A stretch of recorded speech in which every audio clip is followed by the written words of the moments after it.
June meeting of the Harwich Golf Committee to order. And the first item is our consent agenda, and I had to cover all bases, so it's a little bit awkward. At the May meeting, we did approve those April minutes. However, Mike, who did a lot of pinch hitting for us to put the May minutes together, made that omission. That's why I printed out the hard copy, John. So I think since it's pretty straightforward, I realize you've only had a chance to kind of peruse this quickly, but everything's in order. Other than that, if we could put that in as an addendum to the May minutes, we could approve those. If you want to table it, we can do that. What's your pleasure? I move that they be approved. Okay, Second. perfect. So, all in favor? Aye. Okay, great. Now, Roman unfortunately is on, not to sound melodramatic, but there's a medication that he had kind of a reaction to, and I got a late text from him, so Sean is the designated pinch hitter. So we'll go right to the director's report. And Sean, there are items that you've got identified, A, B, C, D, and Yep. E, exhibits? Yep. Okay, so these will be collateral with Roman's report. Yep. Thanks. So, all right, starting off with membership sales comparative, you can see that in your, what Roman had given to you, on where we are with standard membership. We're pretty much right where within $3,000, or within $4,000 of where we should be for membership.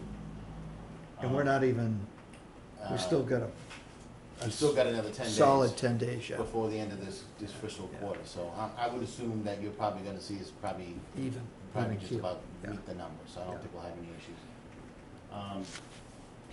Overall membership numbers beat projections, 3-year weighted average as of FY marked all-time high. Greatest area of growth continues to be Chatham, representing overall increase of 19 members. Harwich renewals dropped 6.7, 46 memberships, while gaining 11 more from New Harwich over the last year. Increase and decreases between junior and year are basically nil, as we reclassified the 18 to 21 from juniors to year-round for FY 19. So pretty much as far as members are concerned, we're doing exactly what we're supposed to be doing. We're retaining the members, and with bringing in new, and as we lose a little on the other end, so to be able to maintain the golf course where we're at. Excuse me, Sean, Clem, has Roman looked into the renewal drop of 7.6? I mean, that seems pretty high to me, of the Why they're past, why we lost the Yeah. members we lost.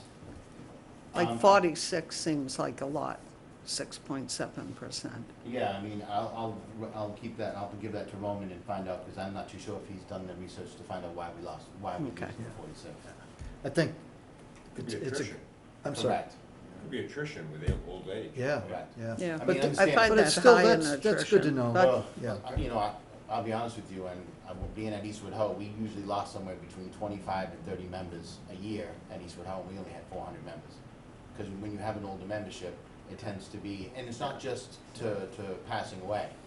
They get to a point where they can't play golf, they have an injury, other things come into play. You know what I mean? It's not just because we're losing them to death. We're losing more to, I can't play as much, I can't play 9 holes, so they don't take a membership. But they still come out and play. Right. They may come out and play in different ways, you know, only do 9 holes, go out, play a couple of holes, pay as they go. So just because you lost a membership doesn't mean you lost the player totally directly. Okay, I just asking. I think it might be appropriate, though, you know, if you back up maybe 7 or 8 years ago. Remember, John, we did a pretty comprehensive analysis of the demographic picture of Cranberry Valley Yeah. annual fee players. And it might be time to, look at that again. The big conundrum we ran into, if you remember, was the fact that you can't force people to reveal age, et cetera, but voluntarily, I think if people were approached, that they might be, if they understand why we're asking the question. It's just so that you can project. because we might be able to make accommodations later in the day for that kind of senior, super senior player. Or in a survey, you can put brackets like, Yeah. I'm 65 to 70. Yeah, I mean, yeah, you don't have to, you don't have to give the Gives date. a range. Yeah. Categories, yeah, ranges, yeah. And Any other questions? Membership? No, thank you. Okay, good. Also too, we started to install new signage, in the parking lot and up around the club. That's continue with the project as you see. You'll continue to see more signage, the back road that will bring you up to the back of the club where the carts will be. We're starting to work on that now. The issue that we face is we're in the middle of the season and we're trying to do two things at once. And it's very hard. Right now, we're into the meat of June, July, and August.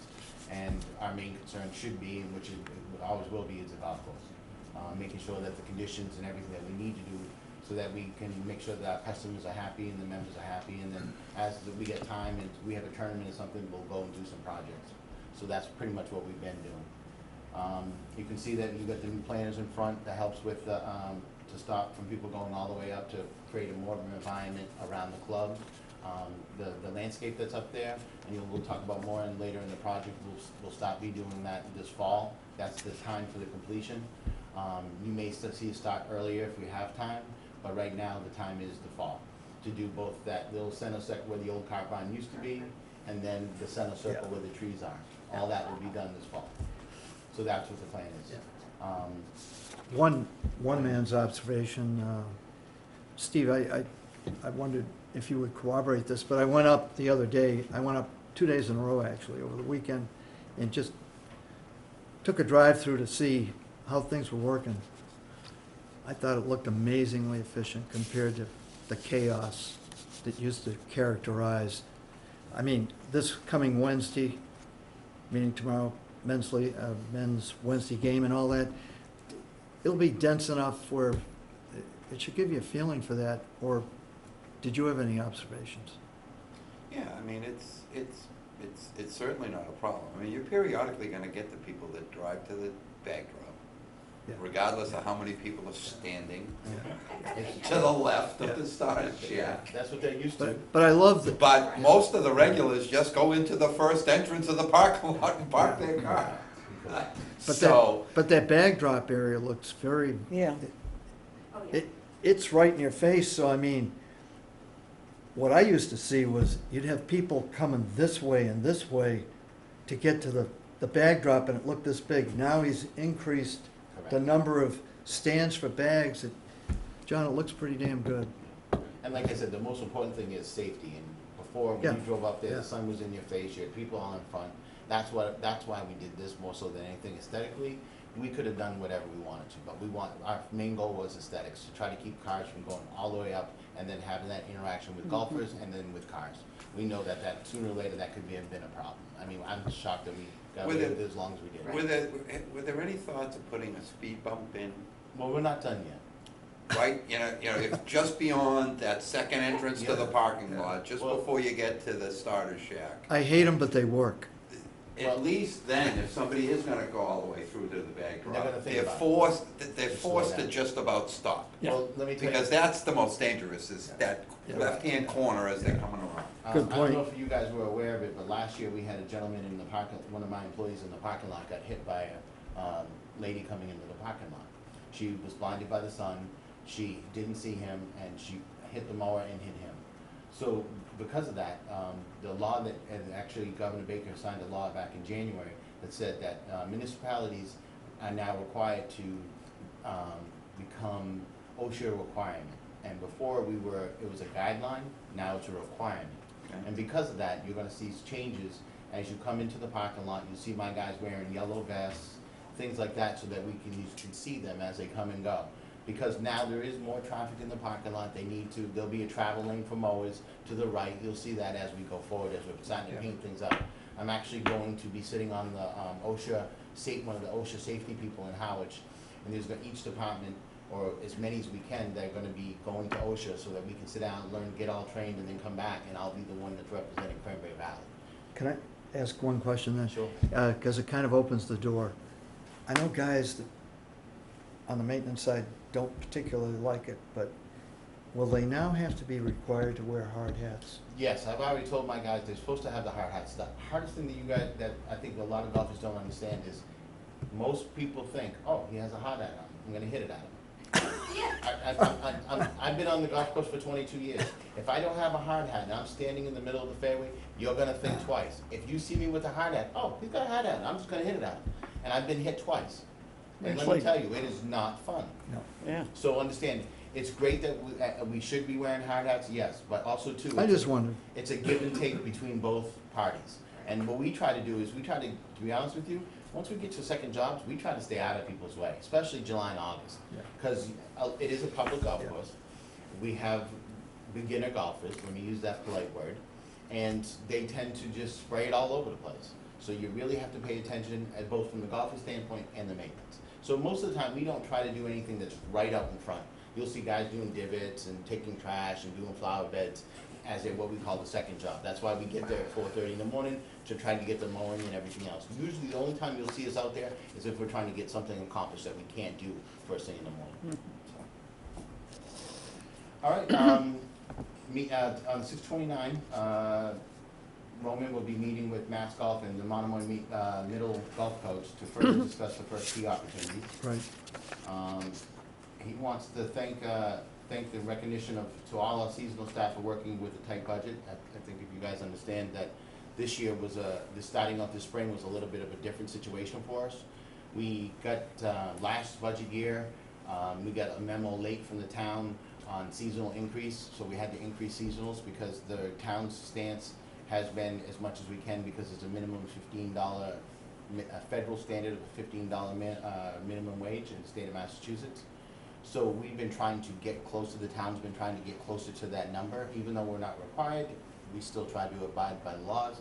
So last year, there was a bump up. We had to assume that responsibility, and then also too, we moved to a new cop bond building, so things were a little tight this spring. After, we did anticipate this, and we budgeted for it for July 1st, so after July, we'll go back to our normal, we'll have the amount of money that we need.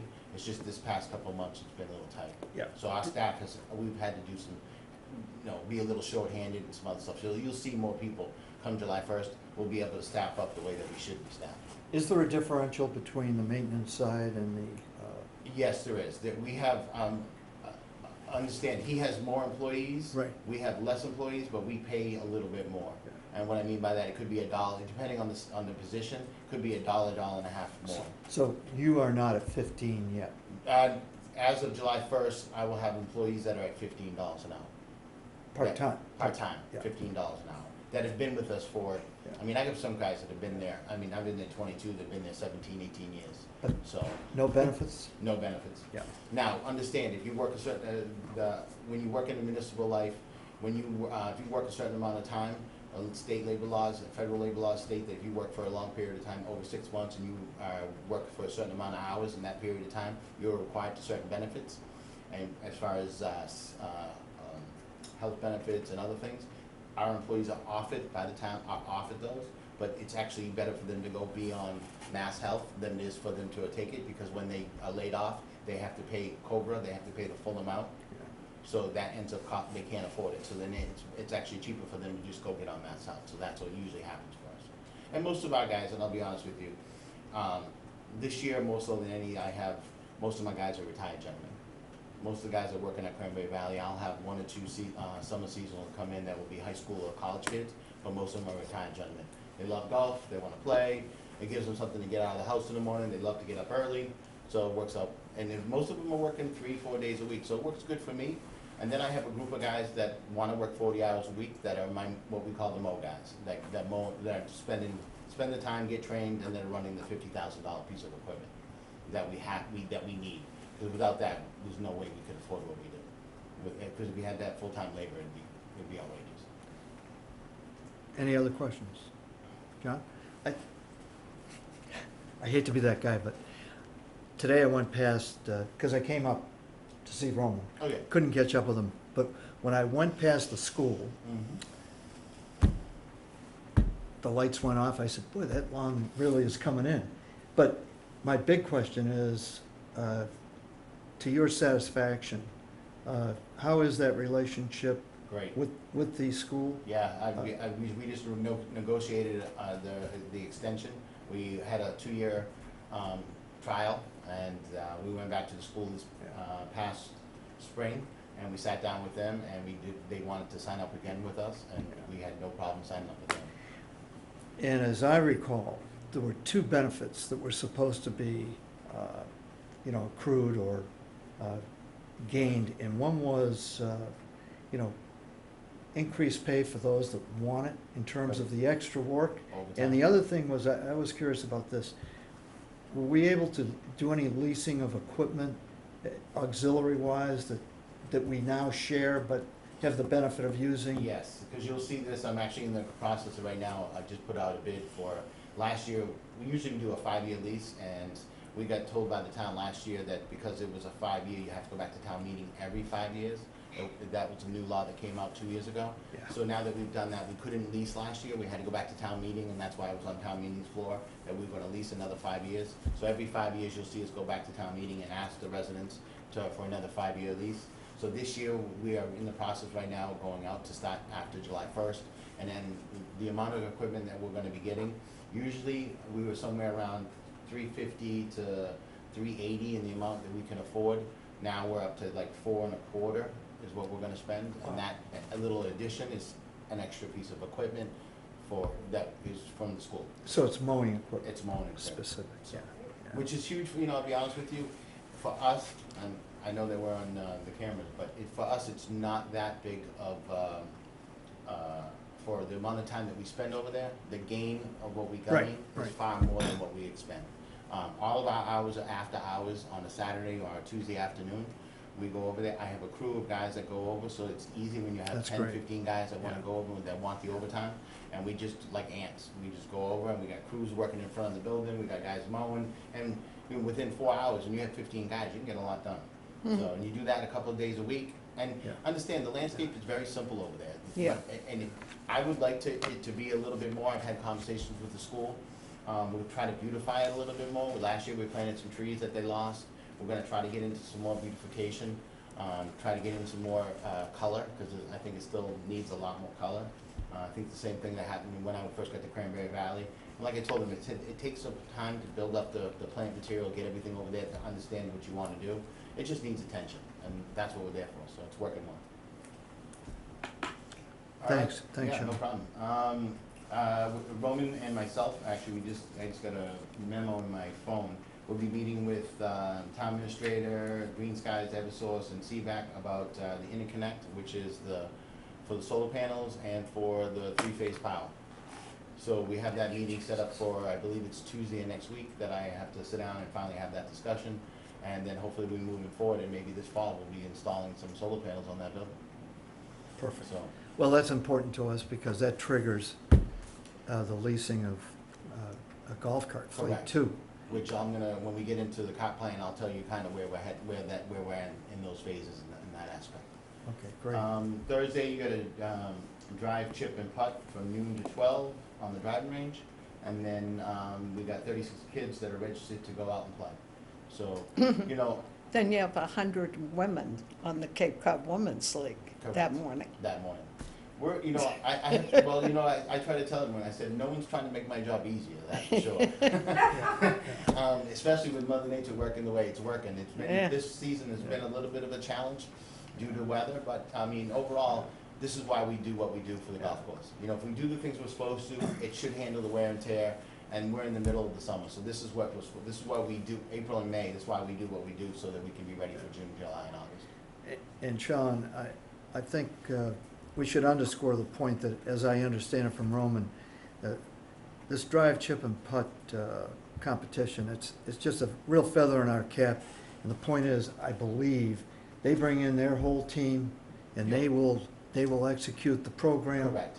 for the day, It's for the not us doing competitive anything, they day. bring in all their own people, they do Yeah. everything, we're just Right. giving them the venue to Yeah. do it. Yeah. Now, and understand, it's getting to a point, and I give kudos to Roman, is he's trying to make Cranberry Valley the junior spot, which is great, because in the future, if we can keep conditions where we're at, around us, if you guys pay attention to the paper and you see Old Boston Fairgrounds and what Bronx was going through, it's only gonna make it that much more enjoyable for us. other towns are not doing what we're doing, and it makes it nicer when we're doing this and we get the recognition, but most of them that, they're trying to copy what we do, which means something, you know what I mean? In Exactly. the long run, it definitely means something. And Sean, that These PG, young kids are gonna love this golf course, and they're gonna wanna come back and play, And that especially P- when they're older. the PGA Junior League, that starts in the afternoon? Yes, in the Yeah, afternoon. that's Yep, what I thought. Exactly. So, and then I'll go into my superintendent's report, just to kind of give you guys an idea of where we stand on the conditions and what's going on the maintenance side. Obviously, this time of year, you know that most of our stuff is about conditions. We started out the season, we get everything aerified early, everything worked out well, not much of a mess. We tried to keep it, it worked out well. When we were paving the parking lot, we were able to aerify the whole golf course, get everything done, so when the members came back, it was done. They didn't have to worry much, and which worked out great. Only thing for us is Mother Nature wasn't giving us any warmth. It was less than 60 degrees, I couldn't get anything to jump out of the ground, the greens were slow. It was, we were trying everything we could to put on them to get them to move, and they just, Mother Nature, until it got to 50 degrees, it wasn't gonna grow. So finally, when it did, which was around the middle of June, it just took off. And then the greens were like Velcro.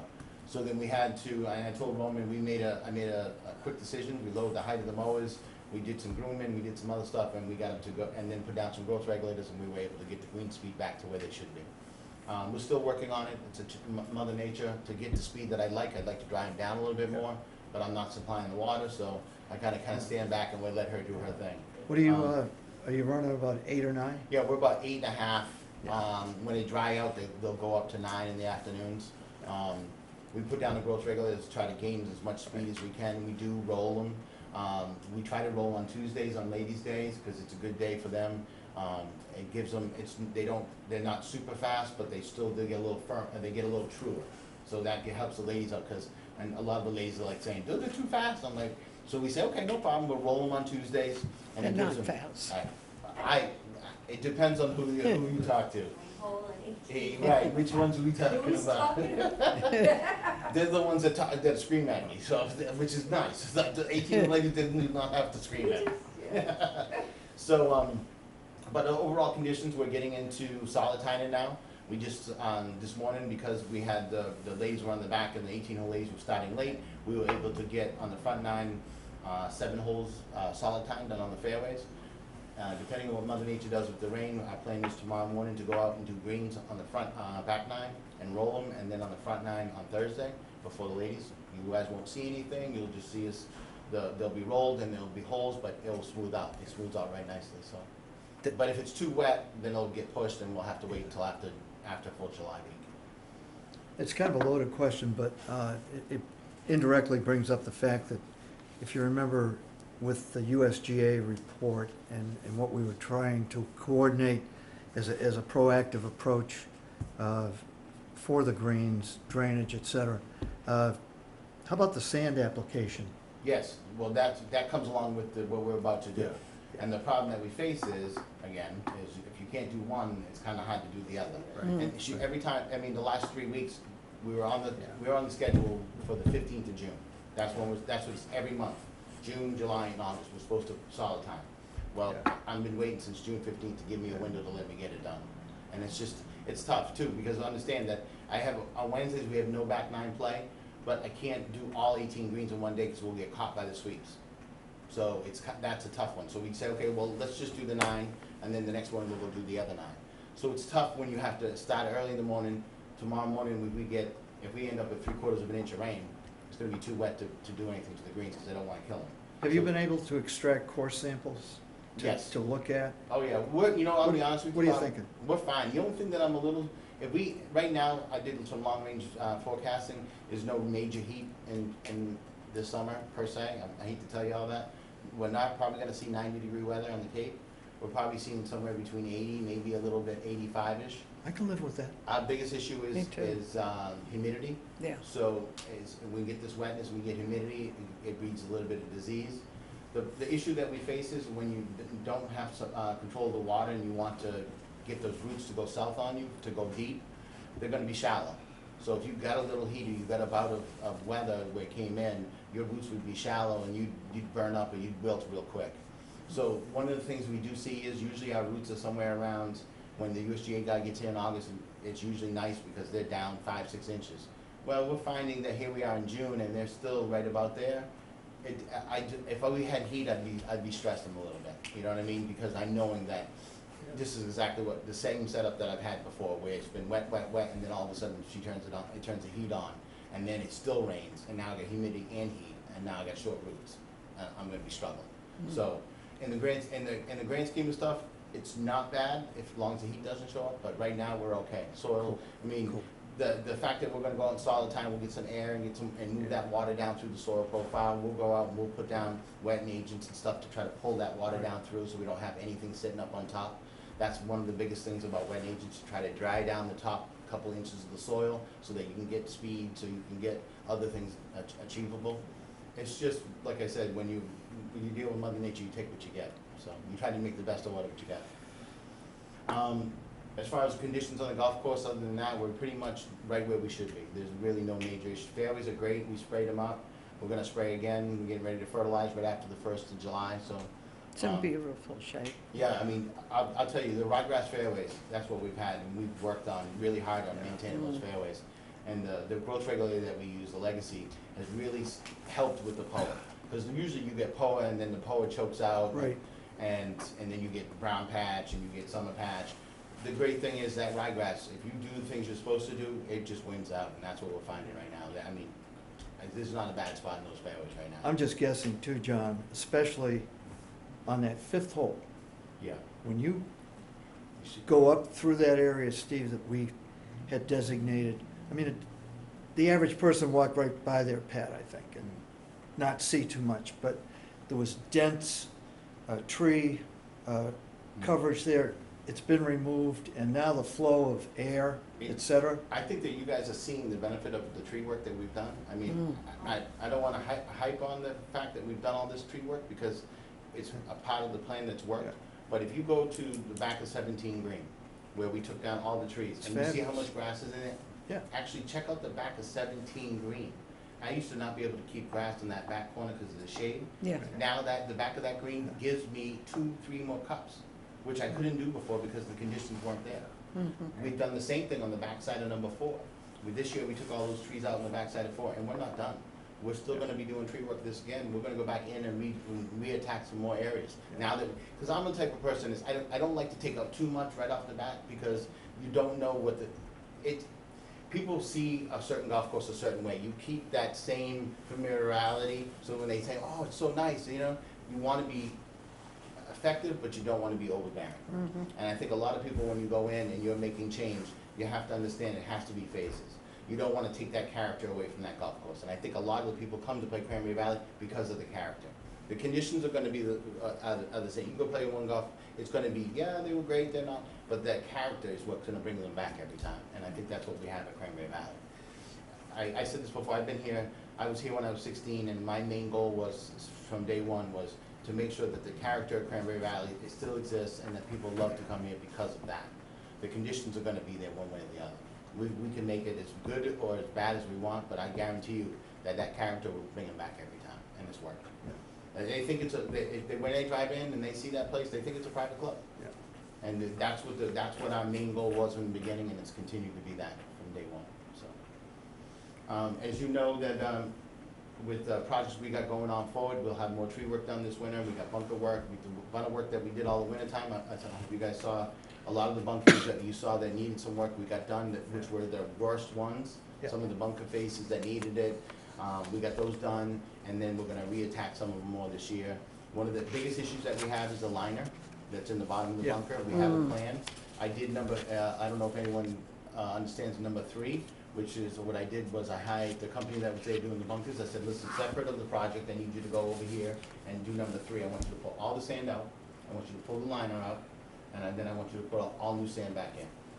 And I need to know how much it's gonna cost me, so that when I come back next year to do them, I know that every bunker that I need to do that way, how much I can get done. So we did that. So now I have a number that I know roughly how much each bunker is gonna cost to maintain, because that's the most extensive you can get. It's almost a redo of the bunkers, but without changing the shape. Right. You're getting rid of the sod, you're tearing off the sod, you put new sod, you're reestablishing the edge, and you're pulling, and we're gonna pull the liner and then add new sand. So right now, we have $75,000 set up to do bunkers. that at roughly between $5,000 and $6,000 a bunker, if I'm gonna pull it all out. Some of the bunkers don't warrant it, some that are in the fairways. Most of the bunkers that we needed are the green side. Those are the ones that see the heavy play. So you're eliminating the liners? Yeah, what's happening is, and I told them when we did the construction, this was gonna go on, and Clem knows, I had a conversation with Mark Mungem at the time, and the part of they wanted to put liners in and they want only to do half the bunker. Well, I said, we're not in a private club, I can't hand rake bunkers, I don't have that help. It's gonna be machine raked. What happens with the machine is, it pulls, Catches. it catches it. Yeah. What we're changing to this year is we're changing the bunker rakes.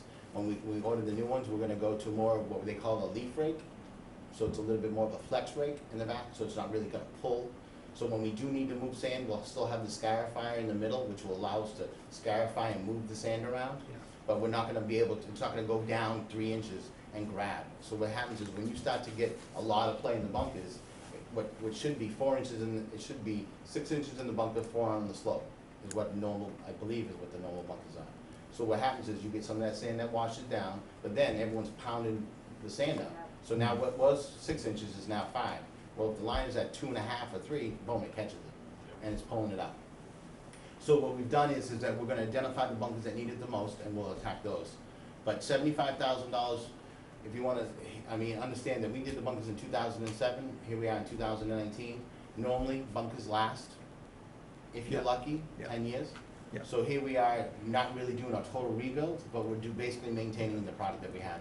Instead of spending $1.5 million, we're gonna spend $75,000.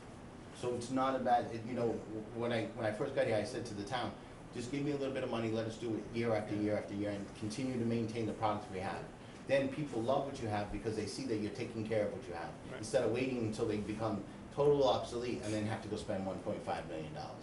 Vis-a-vis the irrigation system. Correct, which is, I mean, I'll be honest with you, one of the best decisions Cranberry Valley's ever made, hands down. Yeah. Best decision in this town, and I'll be gone, and they'll still be saying it's still the best decision we made. And- In the 22 years I've been here, we put the system in 05, it's almost now 20 years old, and I've had one break with the HDPE pipe, one break. And And they it- said that pipe could last. Now, I asked this question, PVC lasted us 35 years. They said that the pipe that we used could last 50, maybe closer to 100. Wow. So understand that's that one in a lifetime. Now, you'll change heads out, you may change clocks out, you may make changes, but the main structure, the hardest part of the job, which is laying the pipe, Yeah. you won't have to worry about it, so, And especially in the environment that we're in, correct. the, And as the far as idea of funding- going to town meeting to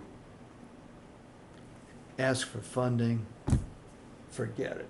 We'd be You know, nowhere. It was like this year, when one guy asked a question about the buckets. Yeah, yeah. You know, I say this because I talk to a lot of my counterparts at other towns, and I know what they're going through, because you can hear it in the paper, you see what's going on. And where the other towns, they just don't have money to be putting it towards their golf courses, and their golf courses aren't making the type of money we're making. And we only have one golf course to worry about, we don't have two.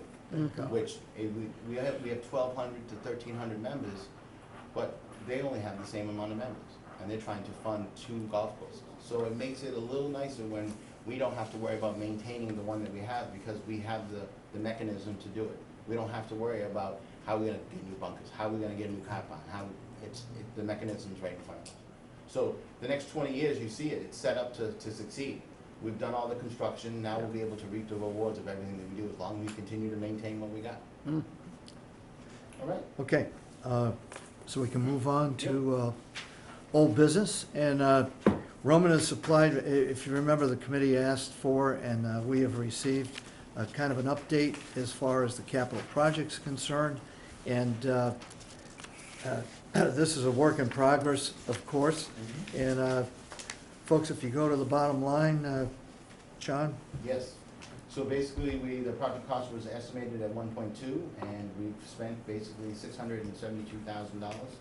We have about 157 estimated pending to be paid out right now, and that leaves us a remaining of about $369,000 to continue to spend. Now, again, I was just gonna say too, it'd be interesting, you know, maybe we could do this at some point in the future. People don't realize that for the 1.2 million, how much we got done? initially, Pat, you'll appreciate this, we were gonna build a building. No parking lot renovations, no landscaping, none of the above.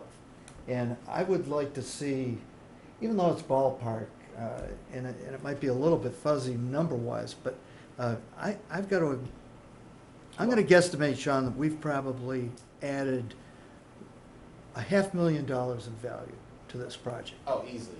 I mean, understand, the original proposal just to replace the car pound was $1.8 million. Yeah, And we're gonna do a lot more with 1.2. yeah. Now, is it the time frame that we wanted? No.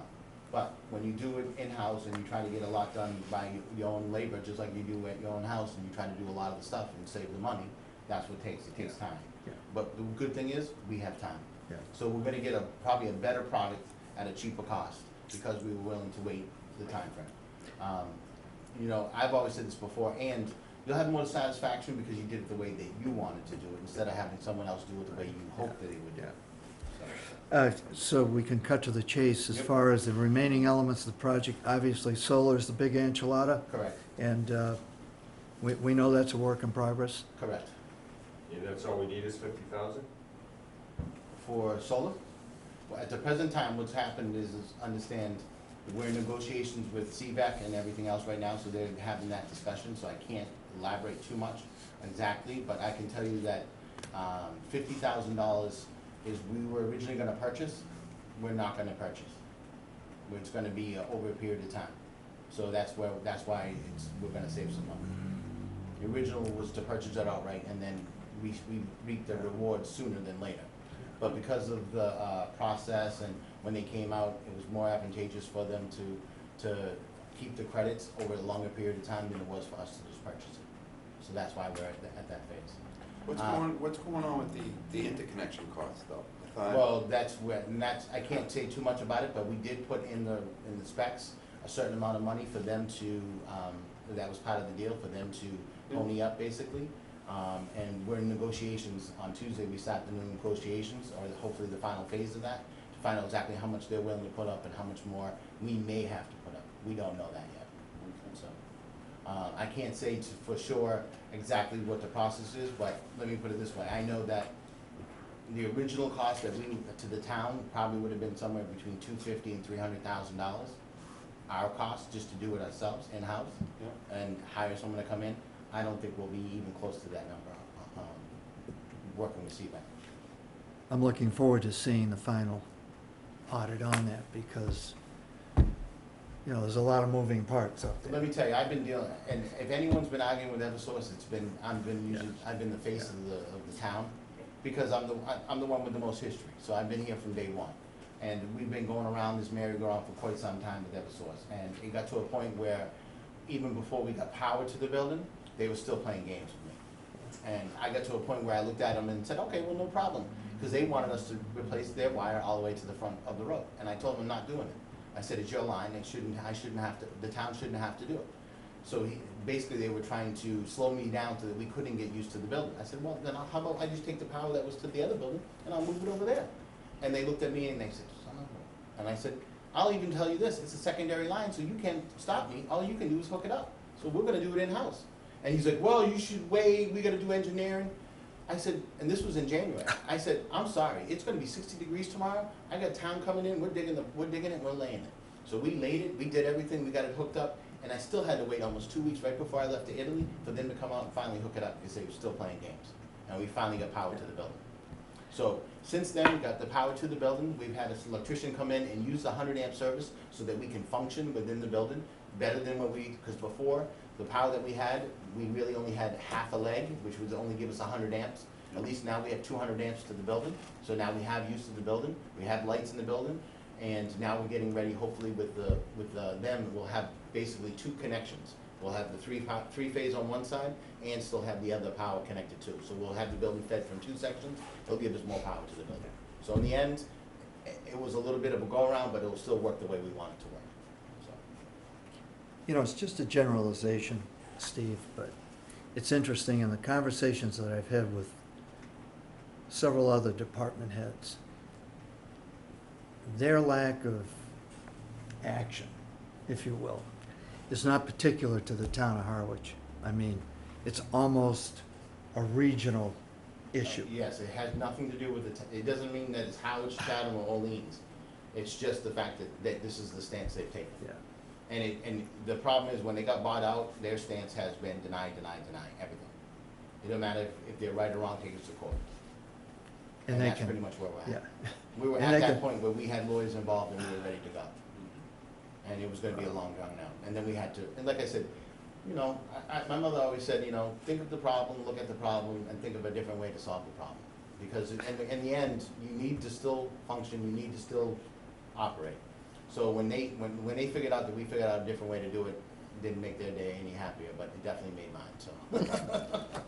But this interconnect, quote unquote, issue of underground versus overhead, Yeah, that's not with Eversource, that's with what's, I can't remember. Well, the no, name of the understand company. that the planning board has already been very clear when we went to the planning board about how they wanted the power to come in. Yeah, They've already said there cannot be any overhead. yes, power. but it was my understanding, the company that won the bid. Green This is why- Skies. And that's what I'm trying to tell you, this is why we're in the process of negotiating with them. They Okay. gave an original number based off of Yeah. hopefully coming in, and we had to go back at that moment, and we had a conversation and said, that's not what we originally told you. So Okay. then they changed their, and that's why we're in negotiations. So, Where are the charges in this? You know, the charges for the cards, the infrastructure inside the building? oh, yes, you're talking Yeah. about the hanging Yeah. the charges, Yeah. yes. Where does that show up in a line item here, do you know? Yes, that's gonna end up being part of, we're hoping that when you get into lighting and security, that 20 grand that you see there, Yeah, I believe, hold on, let me see. no, it can't be there. No, it can't be there. No.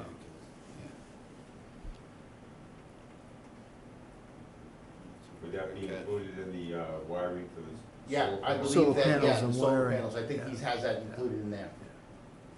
You think that would be enough for all those charges and stuff? I don't know. Yeah. Huh? Yeah, we already had done a similar conversation prior to, we had someone come in, and we talked about that, we said, if we had 50 grand, would that be enough? He said, more than enough. And we had the gentleman that's done over 150 cat bonds, Yeah. so. You know, it was good too, John, I noticed when I was doing the drive-through the other day. Those S-mounts, you know, for the panels, they're on the roof. I Oh, mean, yes. it's ready to go. Oh, yeah. Because we spec that all in, thank Yeah. God, For the because solar. it would be another Do you know, slowdown. do you know the particulars on the chargers? In that, crazy little thing, but the wire that comes down from the charger that goes into the car, Mhm. can it be automatically retractable? I'm not too sure, it depends on the, Having been at National, you have to by hand Yeah. wrap those things up high enough to get them up atop of the carts, and if you don't do it just so, overnight, they'll drop down. Mm. You're pulling a cart in or out, you're forever ripping them the charges right off the. It's a good the point, holder Steve. on Yeah. the It's stand. like those, it's like, So if you just had that, you know, the retractable thing that you pull out like in your vacuum cleaner, Yeah, Those? yeah. oh, I'm sure they Steve, do. Steve, it's well, I like, don't know how yeah. it's the manufacturer who represents those. Now, understand, for every foot of cable that you have, when you have electricity running through, you Yeah. drop current. So even if I have 6 feet and it's gotta go in, Yeah. if I have it wrapped up, they may not let it be wrapped up all in once when you're charging. Oh, and it the doesn't battery. it doesn't have to be longer, it's just, as opposed to having a human being Wrapping it. trying to wrap it I in a will- hurry, they're cleaning the carts, it's I will dark find out, out. they wanna go home, and they don't wrap them good, Yep. and the guy comes in at 5:30 the next morning and pulls the carts out, and the next thing you know, you got a dozen charges that are on the floor Oh, gee. that you have to replace. Mm. And it's just, I will find out. if for it sure. costs a little bit more up front, it'll save you time and it's, effort. it's the same thing, I mean, at Cranberry Valley, they have electric doors. Think about that. Electric doors. At Cape Cod National, for example, manual. All those are, I mean, that's a Yeah, you great walk in- system. So basically, you walk in, you open up the door, there's four doors right there, you just hit 1, 2, 3, 4, and you just go, beep, beep, beep, and it goes. zzz. Great efficiency. But what you're talking about, it's akin to like Jiffy Lube. They have those, Yeah. yeah, Yeah. exactly, exactly. I'll ask that question. Okay. I'm not too sure, for sure. Okay, any other, the water reclamation system? Yes, I've been, UMass, I love UMass, and I went to school there, but man, they do not answer phones. They don't get back to you, they don't answer your phone, nothing. I've had numerous conversations with the lady that, from UMass, her name, I can't. But the point is, Sean, you've. I've come up with so- an idea that's gonna be very Plan- similar. Plan B. Plan B, which is basically out at the easement where we have the washdown, is to establish a washdown area out there to basically set up what we call a tight tank, where all the water that would come off would roll into a tight tank, and then basically use that water, filter it out into an area in which we would establish an area, what we call nitrogen fixing plants, that would then take up any excess nitrogen or grass or stuff that would come up. It's not reinventing the wheel. We know what we gotta get rid of, nitrogen. So what we do is, we do exactly the same thing they would do. So I'm gonna try to come up with this plan and try to get them, we meet with usually UMass at least once a year. We have every winter we have schooling, superintendents do, they come down. I call them, it gets to a point. But again, this, the thing is, there's still no, I've been in this business 22 years, there's still no state mandate for washdown beds. It changes year to year, time to time, there's nothing out there. So the best thing is, and they tell you, is turf. The turf will help you because it takes up the nitrogen, it will use it up. So we can recommend that same type of filter, we'll do the same thing. Just a quick question too, regarding the solar, because initially the project only included solar on the roof. There's a standalone field component, correct? And have you staked that out, Sean? Where is that going to be That's- specifically? Basically, behind the building, when you pull it, so let's say you're coming up the back of the building and you're coming up the ramp, Yeah, to your right, you're gonna see the maintenance facility. yeah. That maintenance facility, that area that's down on the bottom, Oh, that we cool. cleared, that will all be solar panels. So that's, So basically, what we've said is a two-phase solar situation, one on the ground that's gonna be feeding into the maintenance facility, and then the one that's on the roof will be feeding the car barn. yeah, And this will give us our best, bang for our buck. It's a And- great spot to do it. yeah. It is, and that raises the other point, because it's kind of contingent. Between 17 and 18, the 17th fairway, 18th, there's been that nursery area, et cetera. Yes. So that, That area there is going to basically be our washdown area. I have a weather station out there for the irrigation system where obviously it's sitting right there, I have power. So we're gonna use that as pretty much we're gonna put up a fence, make sure that we clean it up and we make it look good, but we're gonna have, that's where we'll walk. so there'll out, be put- some screening and plants. There'll be some screening and some plants, so that we don't have, you guys won't see it as they go by. Yeah. Well, that'd be my area where I keep my soils, I mix my soils, Mm. I keep my wash down pad. If we need to heal in some plant material, that's where we'll do it. And then now, that gives us the best area to do it away from behind the building or out in front of everyone else. So it allows us to achieve, many things that way. Okay, perfect. Can we move on, folks? I think John? the thing that kind of, now alarms me, but I thought going back 3 or 4 months ago, when we took a look at the 1.2, Mm-hmm. we're way overspent. And now all of a sudden, we're still sitting at almost $400,000 on this project. I think part of that, John, might have to do with the fact that, Did we cut things out of here? Correct. Well, Versus our original we know the budget? solar. We didn't, exactly, we didn't cut, we reallocated things differently, because the solar purchase was originally gonna be somewhere in the vicinity of 215 to 220. Yeah, Yeah. 200. Right, so then we took that, reallocated, because the building was over by close to $100,000, we took that, and then we used the other $100,000 and reallocated towards other things. Because the solar panel issue, in which it was originally it was off the table, the state we were losing, they were pulling out of Dodge. Well, the state came back and did more incentives, so now they all came to the table again, and because of that, Yeah. we're gonna take full advantage of that situation. Because if you remember, at the direction of the town administrator, the BTM concept, where we would buy the system, is what he advocated. And that's the direction we took, and that's the way we budgeted Correct. for that purpose. But to the point you just made, it flip-flopped. And that's why we went back to CVEC and Liz Argo. And it's not just us, I mean, across the town. The Yeah, towns yeah, came, when they yeah, came back to the yeah. table, the town decided to do another 9 acres right next to the one that we got already out in the dump. Can- So there's more than, and there's more other spots around town that they're still gonna do more solar. Can I ask a technical question too? I also, just in conversation, John, because I thought this was very interesting. This project, which was bundled together with several others, Correct. okay? Do you have any information at hand regarding the bond? Yes. Remember, we had asked that question within committee? So, Believe it or not, the bond is now going to be, because we were able to achieve a AAA bond rating in the town of Harwich, Yeah. our percentage was 0. We do not have to take, we got a 0% on the bond, $10 million. wow, So, and that included Harbor, us, and the fire station, and I think those three are the big projects. There might have been one other small project in there also. so that's a real, because remember we had talked about that, because I was thinking, $15 million. is it gonna be was the 2, course. 3%? You know, and I was worried about, especially with the banking How this- nationally. Oh, the other one was sewers. Was that the other one that was in the project? That saved us what the town administrator said the other day, $15 million over 20 years Wow. in the town of Harwich. Not just for the golf course, but 15 million on borrowing 10 million. We saved 15 million over the 20 years. That little, and usually and it was rare too, he said the other day, that normally when you go from a AAA plus to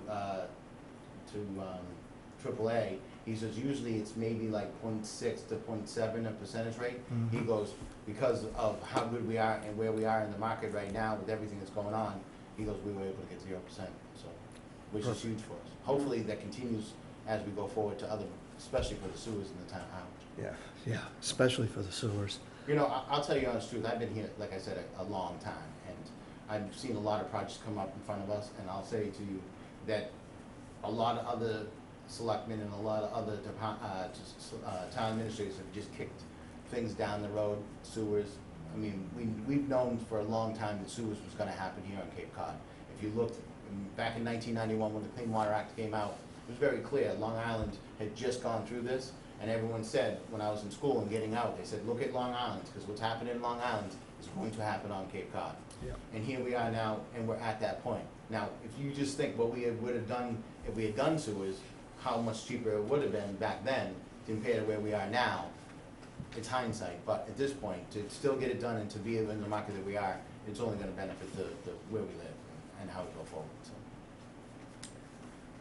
Okay, excellent. Under new business, our June elections for the 2 offices of the committee, the vice chair and chairman's position. I asked Steve Bellata, in the interest of transparency as far as how this was done. Steve solicited the people on the committee, and Steve, I believe you have a slate of officers proposed that we could vote on? Yeah, I mean, basically, both you and Martha happily agreed to expressed interest to continue. All other members declined Yeah. to nominate themselves or anyone else.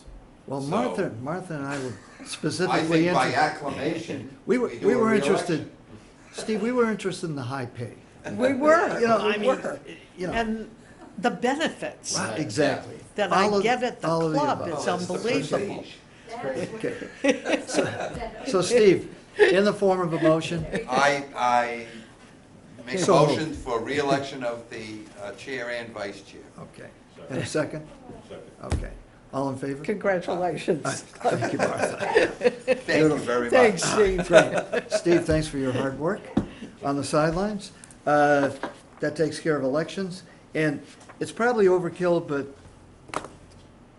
I think it's really helpful for the general public as well. I realize we have Instagram, we have a website, et cetera, but at least as a public record from the committee's perspective on events, letting people indirectly know that there's a lot going on at Cranberry Valley. I asked Roman to put this table together. It's item D. Sean, if you want to walk us through that? Yep, so basically, this is, I think, 3 or 4 years that we've done this. 4th of July week is a very busy week at Cranberry Valley, so we have asked the men's and ladies leagues to hold no league- Suspend, yeah. suspend basically their league play during that period of time for that week, and they'll go back to their regular schedule the week after. As you can see, on July 16th, we still have tournaments. I don't even know, junior, that must be a junior. event. Cape Cod? Yeah, Cape Yeah. Cod Junior Big Golf. And then New England coming in, and then a demo on the 27th of July on the driving range. And then we have the mass golfs on the 5th and 6th, which is a big tournament. That will be huge for us. And then the CV Club Championship along with the Junior Championship. And then our member guests on August 31st. So as much as we say that we're not that busy, we're still really busy. Pointing to that 25th date in July, Mm. the NEPGA, that's a player ability test, and I believe it's another way of exposing Cranberry Valley Yep, we did it you know, last year. to the area, and it's I'm glad that we're pursuing that. It's very successful. You know, I always used to say this before, when you can get free advertising, it's the best advertising you can get. And the best way to do that is get golfers to come, because they're the Right. best ones who are gonna go and spread all the news. Like, hey, did you be at Cranberry Valley? I was down there for my P&T, it was unbelievable, you gotta go play that place. You don't get that. And then when you're not in a good spot, that also can be worse for you, you know? But right now, when you're in this position, it's the best thing to do. Right. And it's not that far away. I think it's extremely important to underscore the Mass Golf Junior Amateur Championship. And I mean, I'm very pleased that we are going to host that. It's a great opportunity for the women's group, and I understand they've stepped up. Yes, Yeah. I have volunteered our 18-hole ladies league if they need any help on August 5th or 6th for the girls junior. Yeah. I've already told Roman to let us know, and I'm sure I have plenty of ladies who'd be. That's happy to- fabulous, to fabulous. volunteer Yeah. for those days. You know, Thank you. the nicest thing about stuff like that is that when the juniors show up, is when they see the members there that are at the club willing to step up and help. That sends a message that most clubs don't do, so kudos to the ladies, Exactly. kudos to the ladies. Because, I mean, most of the time, it's all just come in and go, you know? They see that it means something, it sends a message, especially to the youth. Doesn't take a lot to make an impression. When you make that type of impression, it means something. Sean, the last item, Yep, long-range planning? no, the last item there in the calendar, that's a men's member guest? I believe so. When is the ladies? August is Ours in is September. The 9-hole ladies was today. Yeah. Our 18-hole ladies is in Yeah. September 10th, I think it is. Right. And I think that when you're talking, is just the club, It's open to men and women. correct, it's the clubs. not Yeah. the guests. Right. Okay, great. I just wondered. So it's a one-day affair? Yes. Yeah. But Saturday. Yeah, most of our member guests are all 1 days. Okay. Private clubs get luxury of 2 days, we get 1 day. Sorry for all the questions, but, That's all you know, right. I mean, Got to clarify. clarified is the way to go. Okay, and so this brings us to the last item on the agenda, under new business, long-range planning. It's been a core of the committee's responsibility and activity, and Sean has a summary of capital projects which have been approved by capital outlay, and that's why, you know, this all goes together. And I think Roman's charge to the committee is such, and you can elaborate if you would, Sean, but, you know, our job is gonna be to prioritize Correct. the kinds, you know, these initiatives and what we see as being more important than others. And I'm glad you're here tonight, because I want to exploit the fact that you are here. I'd like your insight too, as far as these projects are concerned. Okay, so if you would, Yeah, so basically, you see what we're gonna be doing this fall already, the tree work, bunker surrounds, and cart path work. So that's already predetermined by the budget, been approved, ready to roll. So we'll be going to bid by the end of the summer, we'll be going out to bid for those stuff, and then you'll have the numbers come in, and So we'll- that Okay. fee you were talking about earlier about the ongoing maintenance of the bunkers, that's not in the capital, that's in the regular operating budget? No, that's, yeah, no. Because I don't see it here, and it sounded like it was No, that's a what you. great idea. Bunker surround, $75,000. Is capital. But that's the only one in all these fiscal years. You had talked about by spending the 75,000 per year to Correct. maintain them, avoiding that 1.5 million. Yeah. So what we do is that, just to give you an idea, in the budget itself, within my budget of the maintenance and, we have $50,000, which is, we were spending 24,000 for T renovation and 25,000 for car path work. So that money there, if we got to a point where it was like, last season, I said, you know what? Bunkers are too bad, we can't wait until this, we have to go now. Yep. I would then forego the T and then turn around and do bunkers, and that's what we did. Then Okay. I'd come back and say, okay, T, so, and that's one of the things that this is. It's a guideline, but if something rears its ugly head, you have to be flexible. And that's what it was. It was getting to a point where those bunkers that we had was such a problem, and if you looked on, and the best thing about it is Roman does a survey. Those surveys come in, and what are we hearing? Bunker maintenance, stones in the bunkers. So then we take that and we turn around and we say, you know what, next year, we're gonna change some stuff up and we're gonna go into bunker maintenance, because we know this is a huge problem for us. So then we'll come back out and say, you know what, that T program, that T needs to be done, but you know what, in the grand scheme of stuff, bunkers have to come first, so we went to bunkers. So that's why that $50,000 was in the budget. And that's what you see for cart path, 10 and 1 for $50,000. Yep. That's been, that's what the plan is for this year, because it's been approved. So that's to do some work on number 1 and to go down the left side of 10. Yep. We're gonna take down some trees and we're gonna do some cart path work on that.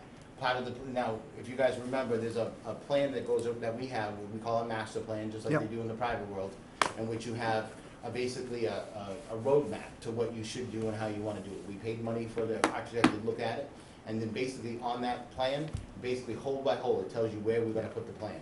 So then I go in, I use that, get my linear feet, and then I go out to bid, and it's already been done. So the nicest thing is, the only thing that's gonna change is the cost of the material to do labor. I already know where I wanna go and how we want, because we had that plan approved back I have an 15 years ago. and I think everybody should have, and if you don't, check your computer at home, but there's an electronic copy of that, that shows Yep. the pathing and so on. So Sean, it brings up, I think, an important question here. Sure. I mean, I absolutely, especially the 10th hole, Mhm. and one in particular, that's your first impression of the course. Correct. It certainly has validity, but regarding tree work on the front 9, Correct. to pursue the 10th cart path plan, Yes. there's also another contingency, if everybody remembers.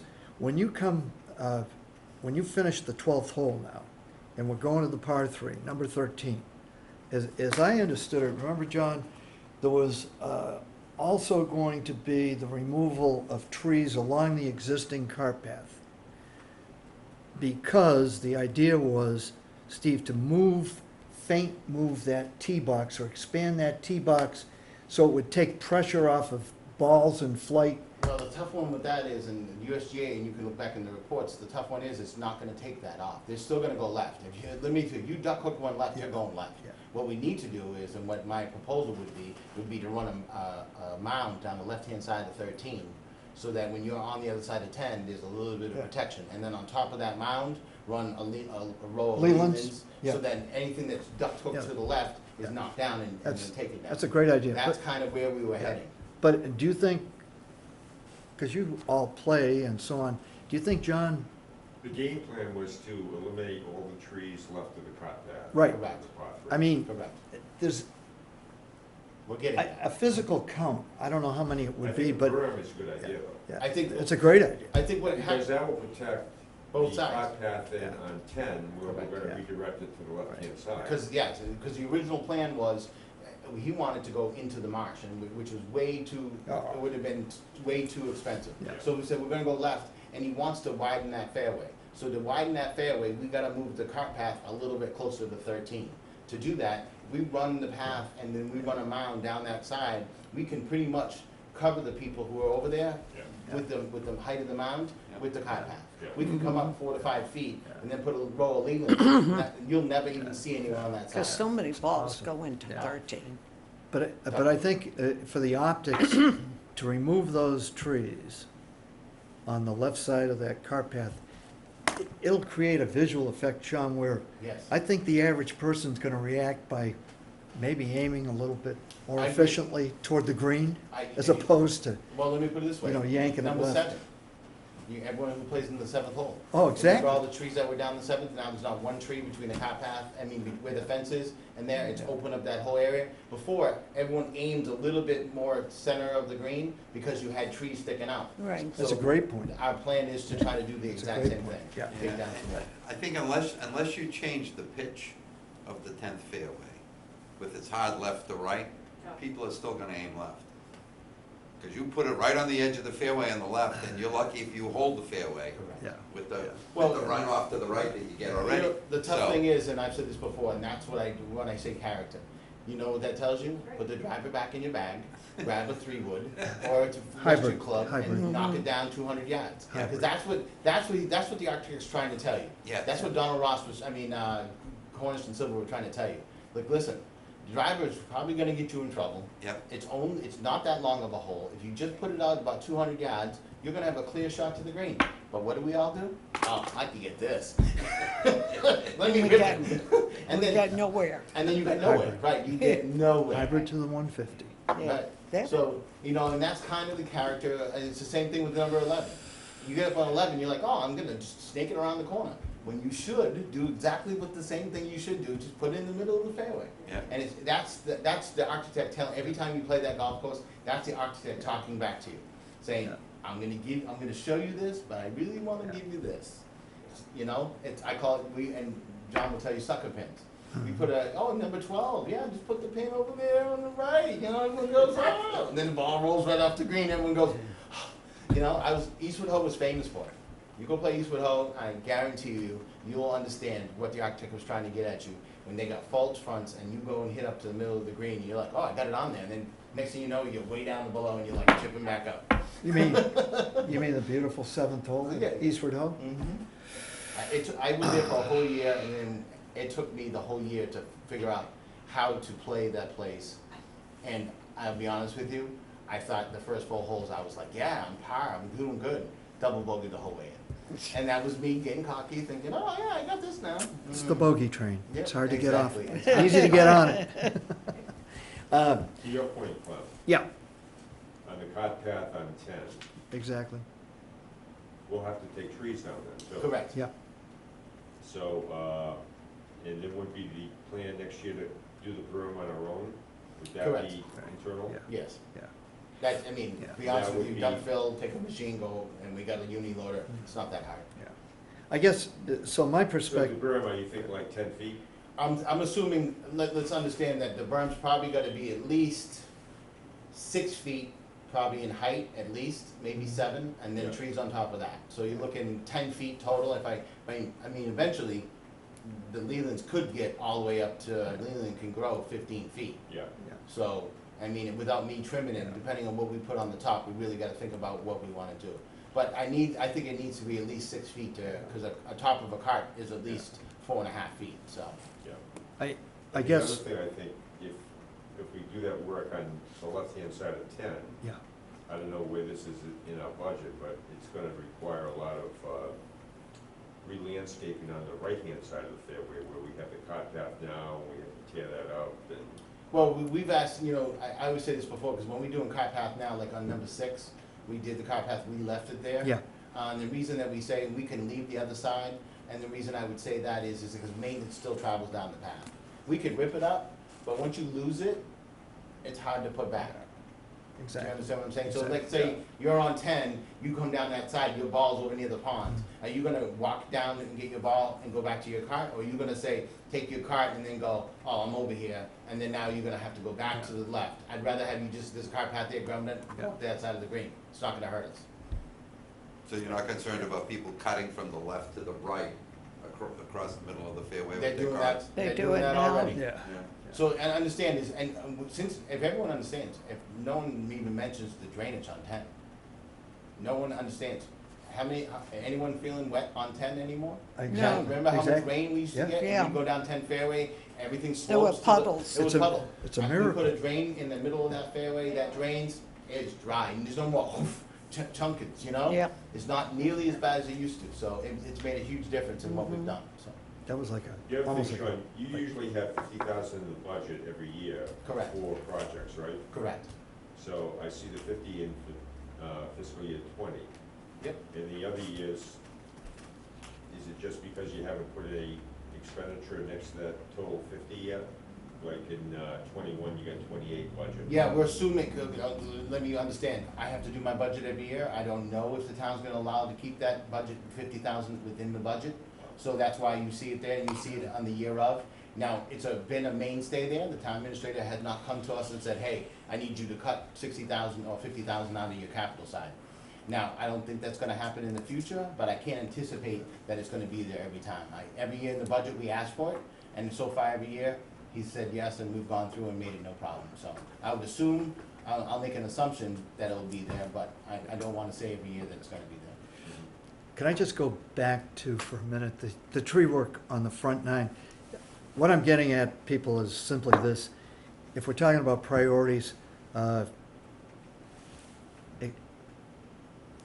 I would or I would be making the determination that that tree work to be accomplished, to make the number 10 cart path situation work in an optimum way, I would put a priority on that versus maybe a hold on anything. You know what I mean? Like Yeah, no, I understand if what you're you're trying to saying. pinch dollars. Well, understand that, like right now, where we're at, what we did for work, our biggest issue was number 5, and that's Yeah, why you saw yeah, 5 and 4 yeah. this year. It was awesome.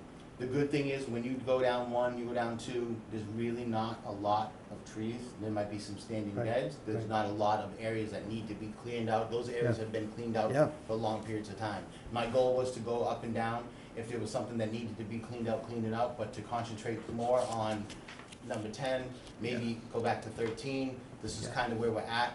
Cool, cool, And yeah. hopefully achieve those goals that we want. Because like I said, it's been a process. It works out well. When you get to a certain point, you, wow, that worked real good. Let's go back and re-attack those areas Exactly, again. because I was trying to, I'm just thinking out loud, I was in my mind going 1, 2, 3, 4, 5, 6.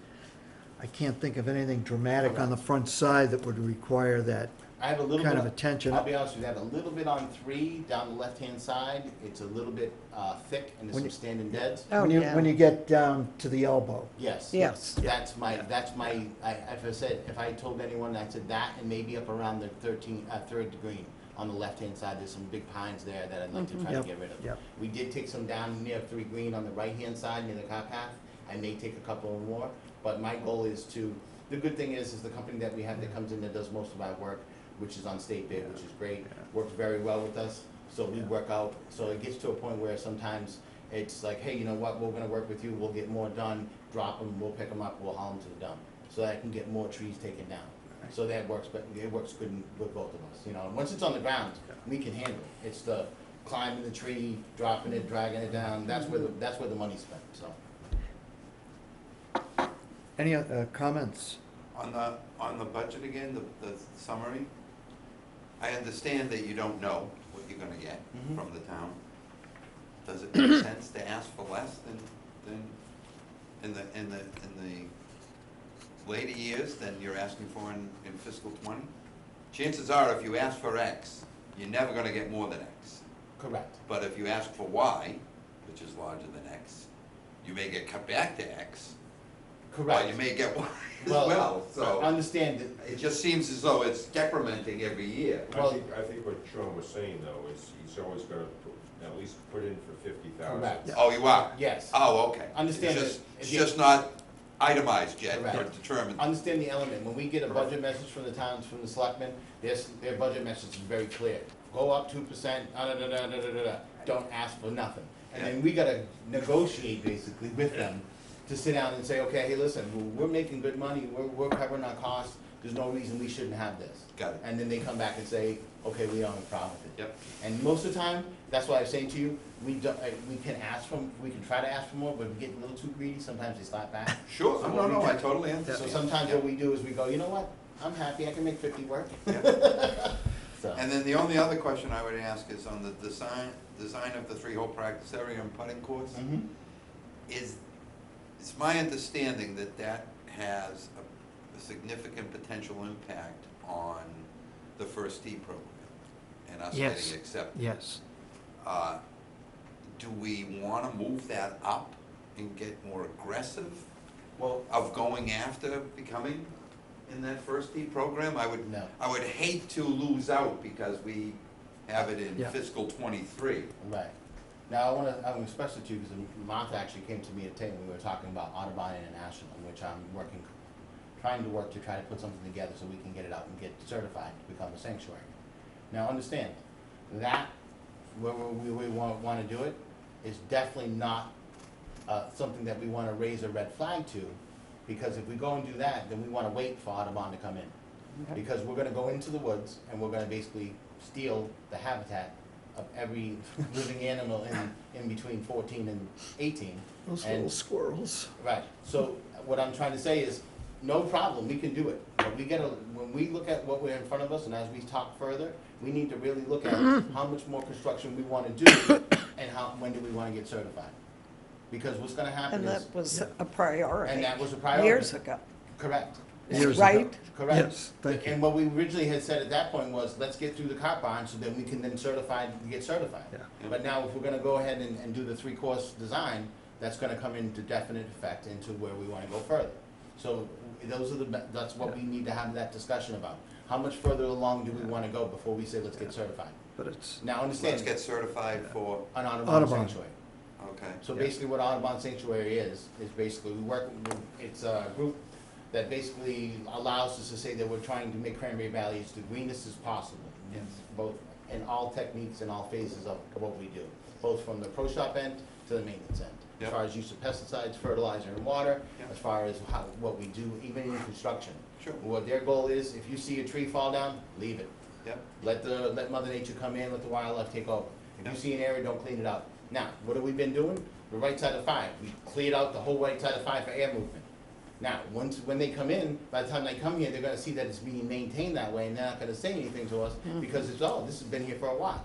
It's one of those things, like, if you wanna do something in your backyard and you live close to the water, no, I totally understand, You that don't- just, we at some point in time should have that discussion. that without a doubt. discussion in terms of prioritization, because though they may be at odds, yeah. Correct. and we need to figure out That's, where the priority is going to be. I Steve. believe that's your biggest battle. Yeah. As a committee, Yeah. that is kind of where you guys need to head. It's Steve, that's a very valid point. It's an excellent point. That is your It's an battle. excellent point. And also, I just would throw this in, for analysis, if you look at FY '21 and '22 collectively, could you just give us a quick summary, because we're coming up on the clock here, Mhm. as far as, obviously, there's 300,000, or $250,000 committed to this Munjum Tea project. Correct. So, in phase 1, what exactly would be happening out there, So Sean? basically what would happen is we've paid Mark to come and basically critique the golf course and tell us, and give us a plan, basically, just like we asked him with the cap on. Where do you think we need to make adjustments to make Cranberry Valley not only where we are now, but where we're gonna be in 20 years? With the aging population, do we need to move forward tees, what do we need to do? Right. So he's come back now with a plan and basically said, this is how I think Cranberry Valley needs to move forward as you guys progress, both for your membership and to still be competitive in the market and give the best options for everyone. So what you see there is a two-phase prong attack, in which we would attack 9 holes each year. What would be the front 9 one year and then the back 9 the next year.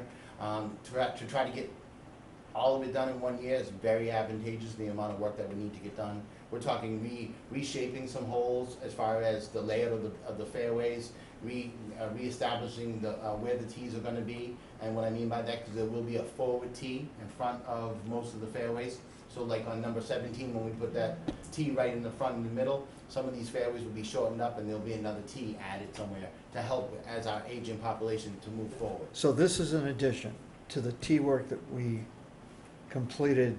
Correct. Now, understand, the tee work that we completed before was the tees that we use on the regular championship golf course. Yeah. This tee project is more towards our aging population as we move forward. And what the USGA has come up with now is as far as playing it forward. To try to move some of the aging population off of the length of the tee, so that you have options to go from 7,000 to down to 4,000. Yeah. And that you give anyone can play your golf course, both from juniors and seniors to both, and still keep your championship golf course. So, as a point of discussion, I just would throw this out to the committee.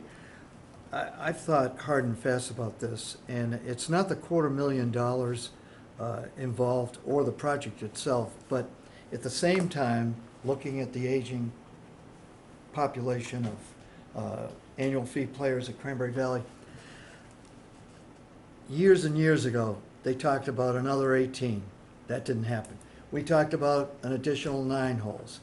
At the time, and you people would be right on the kind of cusp of this, we discussed the possibility of sharing facilities in Chatham Correct. with their 9-hole golf course. Well, gang, right in our backyard is a beautiful little 9-hole complex called Harwich Golf Course. And I took time a couple of weeks ago to go into the assessor's office, and tracking down the owners and the trust that runs the Harwichport Golf Course is going to take a little bit of work. But just as a thought, the possibility perhaps of incorporating that 9-hole golf operation, It's 18. No, it's 9. it's a 9-hole. It's 9. It's 9. But the point is, They have 2 I different think- tee boxes.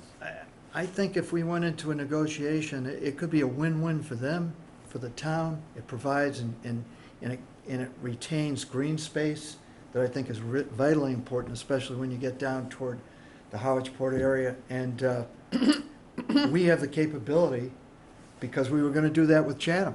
We were gonna manage, basically, that operation. And Well, it's, we never agreed to that. oh, no, Oh, no. That the was a town stretch. would Yeah, have to, it was, Let me put it Sean this knows the history. That was- Everything went wrong that could go wrong, that's why it didn't way. happen. Let me put it this way, the only reason the town of Chatham didn't do it was because they didn't wanna have to, it was a little bit more, of a risk for them, other than taking the $100,000 and just running it the way they do now. There was a little bit more work on their end, and they didn't want to take on any more work. Yeah. They were happy getting their $100,000 and saying that was it. That's why Chatham chose not to. So I just throw that out as a thought, because if you had that as an option, it might mitigate all this T work as a possibility. Or you could address, you know what I mean? It just gives you an option. And I don't see people, I don't know. I think we would have to look at the population and see who would go there, Oh, yeah. Well, yeah. you know. and even who would go to Harwichport. I mean, Cranberry is on a totally different level Correct. Yeah, than well, there's no Harwichport. doubt about it. And, And- you know, the other one too is I that mean, you that guys- would be my concern. If the town thought, and the golf committee thought, that it was advantageous to try to think about another 9 holes, there's still 110 acres in the headwaters area that the town owns. Yeah. That land is still there, has not moved, Yeah. and it's Yeah. open space. Where's that? It's, if you go down North headwaters, Harwich. it's, well, it's not quite North Harwich. You know where Cape Tech is? Yeah, Headwaters is that road that Yeah. goes, that basically abuts where the Yeah. junkyard used to be. You head in there, and then as you go in there and you get to the rock, you take a left. Now, there's another area that's up for, Jimmy Marsline had a piece of land, it's up for sale right now. Yeah. The town thought about buying so that you would have an entrance to their 110 acres. That's where the original, that was what another 18 was gonna be, Yeah. was gonna be in there. oh, really? That's Yeah. where the original, that was the next 18. That was always, Yeah, I think if you were to consider that, yeah, Harwichport Golf Club, you'd really have to have a pretty intensive discussion in terms of what the pros and cons are. oh, yeah. I mean, it's, I think yeah. if you were ever to make an attempt to purchase that, see, from a business Yeah. proposition, you'd have to return money. exactly. And that's why, I mean- John, You just can't be breaking. not that it's even. a silver bullet, but my idea was a long-term lease where because the pushback, as I would see it from their perspective, would be, we're not, this land is so valuable, blah, blah, blah. We don't wanna, create a reality that's not gonna benefit us. A long-term lease, sort of like a long-term investment, if I'm getting back X number of dollars on that investment and it's guaranteed by the town, I could live with that maybe. You had- Until the composition of that board changes, which might be 20 years out. But in the interim, we'd have the advantage of having Do you know who a owns it? 9-hole facility. Do you know who owns it? Huh? Yeah, Yeah, it's, It's a board made up of about 15 yeah, members. yeah. Is it a family or? It used to Yeah. be, it's not just, well, Yeah. now it's their sons and daughters, but Right. the original board members made up about 15. One of our old golf committee members, Bob Kingsbury, is the director of golf and / Yeah, I superintendent. know that, yeah. Yeah. And he reports to a board, and, you know, I'll be honest with you. So are they making money over there?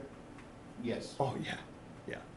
They are making money. Let me put it this way, it was come up before you guys even come, when I first got here, it was presented to the town back then, that some of them thought about selling.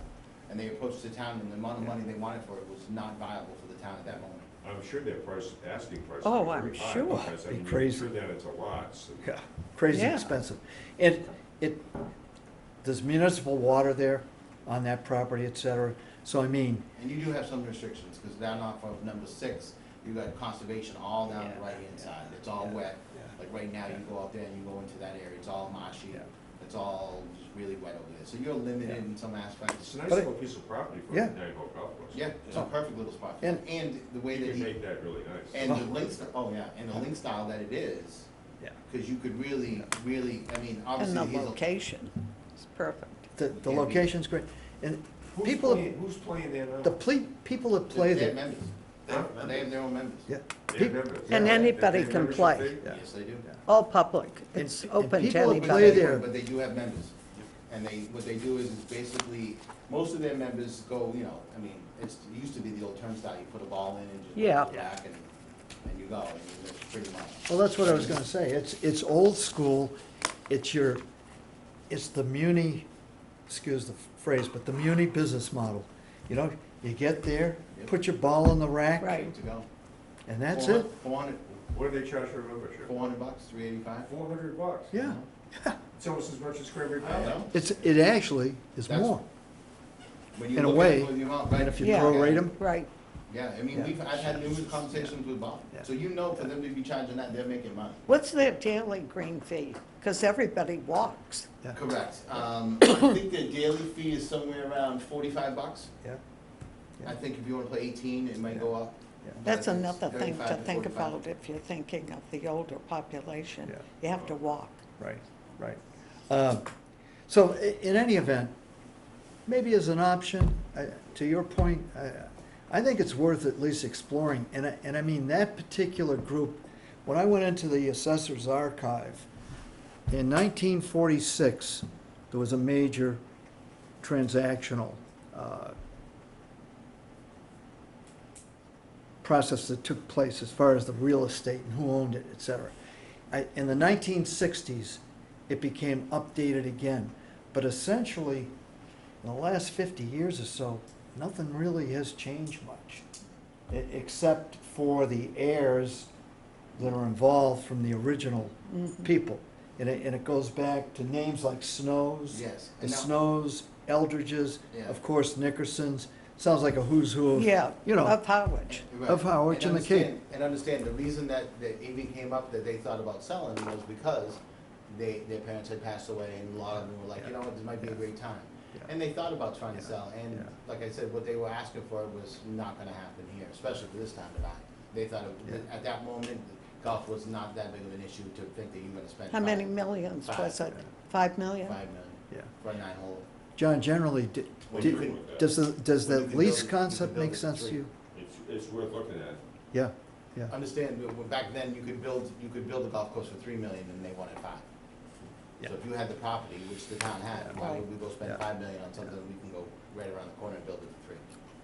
So, You really have to understand the demographics of Oh. the current Cranberry Valley golfers. Oh, And the absolutely. town of Harwich, and where we are in terms of build-out, Yeah, John, you know, available parcels of land and what the projection is for this town in terms of a maximizing of population. Because the selling point would obviously be senior golfers and junior golfers. Yeah, exactly. But then again, How much of that you you're really gonna have to have? understand that senior golfer that doesn't really want to play Cranberry Valley now, but would want to play a shorter course like that, or Right, it's not right. fun. Come on. Yeah.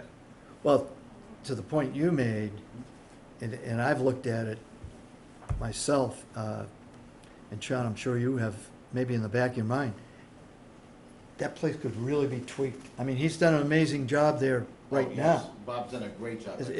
But It there's could- a lot of little things that, for example, I know he has drainage issues and so on. Correct. And, things like that he hasn't been able to address because of capital needs. Just, I'm not trying to rush anybody, but in 23, 24, I wanted to ask Sean this because I think it's vitally important. Everything has a shelf life. Correct. Where are we in terms of our irrigation right now, in terms of heads and Well, wiring? understand- Yeah, understand that what you're seeing there, and the reason we put it on there was that when you start getting into year, 2005, we're talking 14 years. By then, we'll be almost 20 years on the system. The heads start, we do change a lot of heads out, and what I mean by that is, like in your home, even on your home irrigation, if you have a head that goes, it's all plastic, this is all plastic head, same thing that we have on the golf course. Now, when you have a set point, it stops and it goes, then all of a sudden it starts going past those set points. Right. So the head's running and more, instead of doing what it's supposed to do, it's watering more of the woods, let's say it's a rough head. Those things happen, and as you go, you look at it and you say, okay, I need to change out the head. Right now, when you have 2,075 heads like we have in Cranberry Valley, we change out probably somewhere around maybe 75, 10% of that, so about 200 heads maybe in a year that we're changing, making adjustments here and there. And then the wiring. Understand that the wiring in the ground, when you have power going through it, will definitely eventually, and you got lightning. When you have lightning in the areas, we do have problems with lightning on Cape Cod.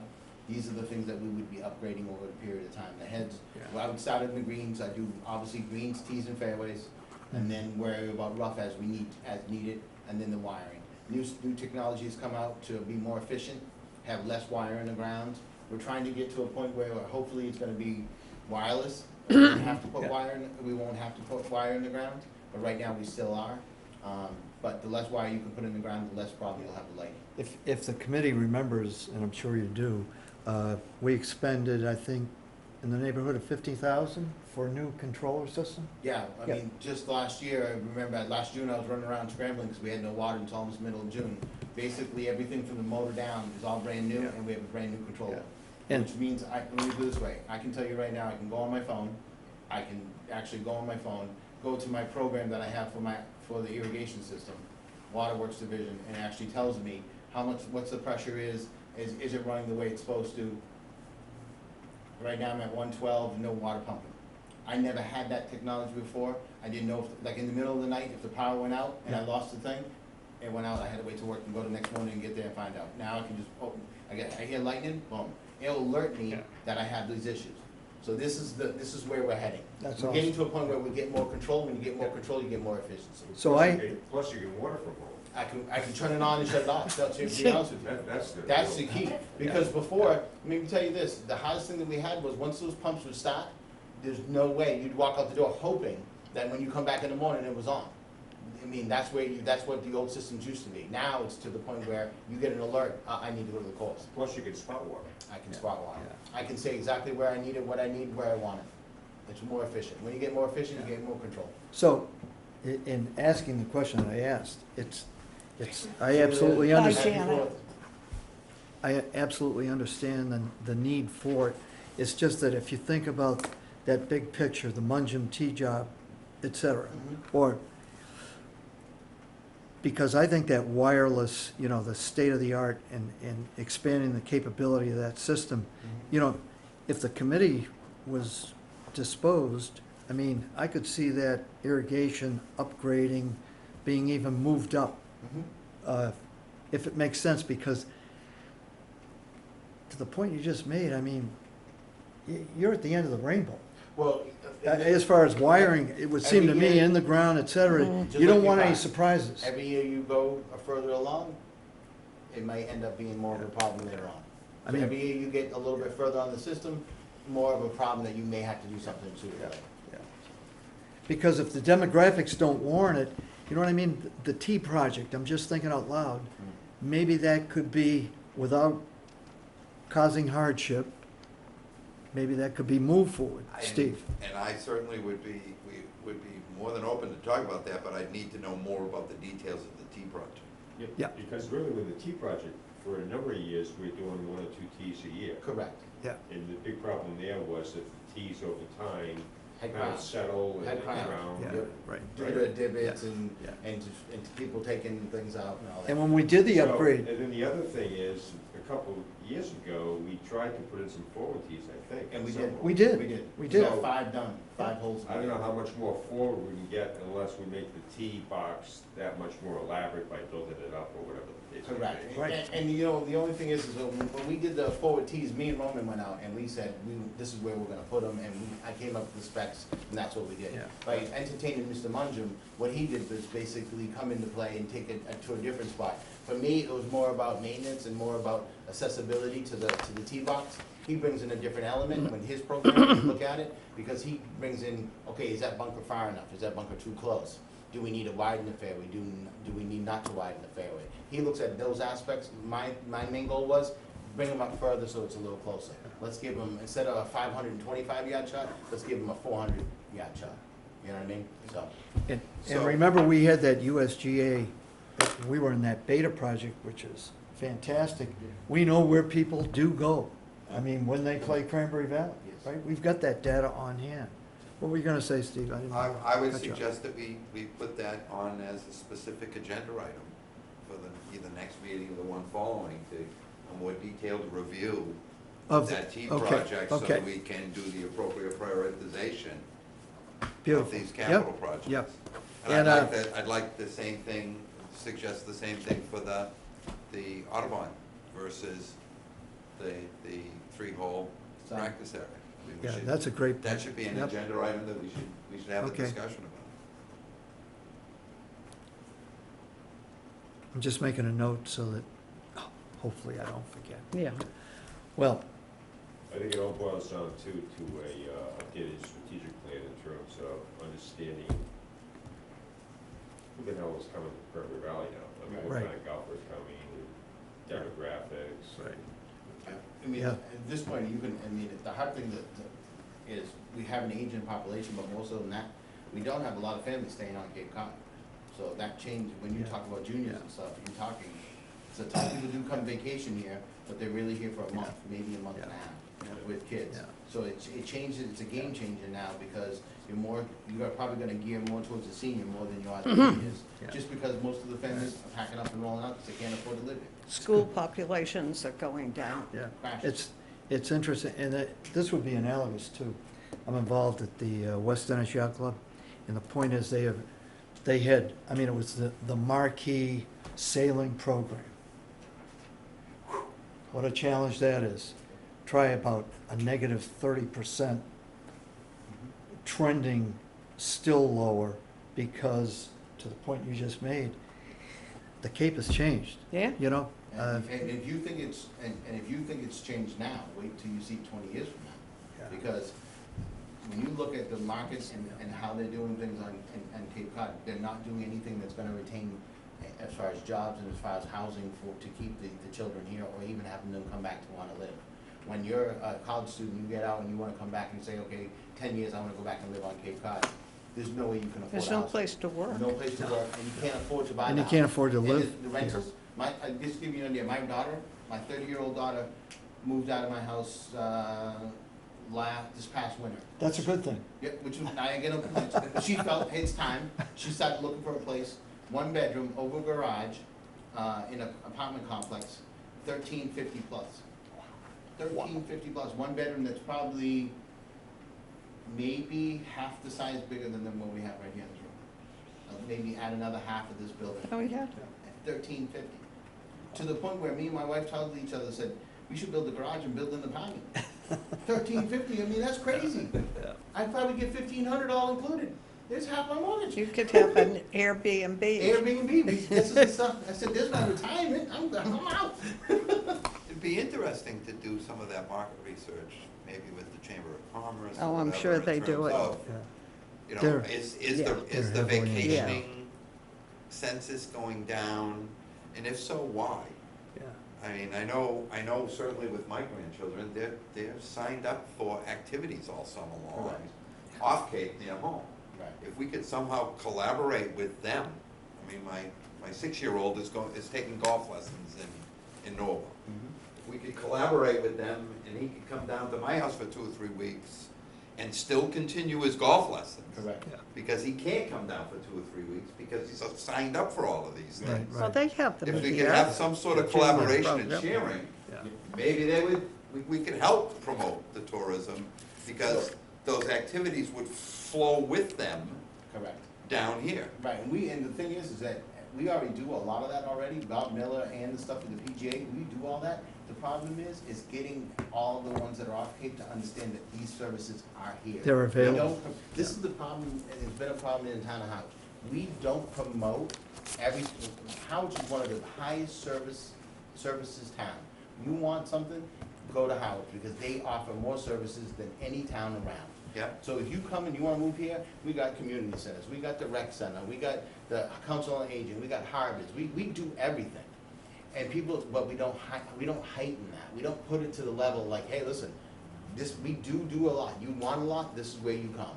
And we need to do more of that, both on our websites in the town of Harwich, but understand, as much as we want it, the town doesn't wanna do it either, because when people come in and they wanna build new houses, we get closer to build out, which means it's more taxes, but it's also costs more to do business.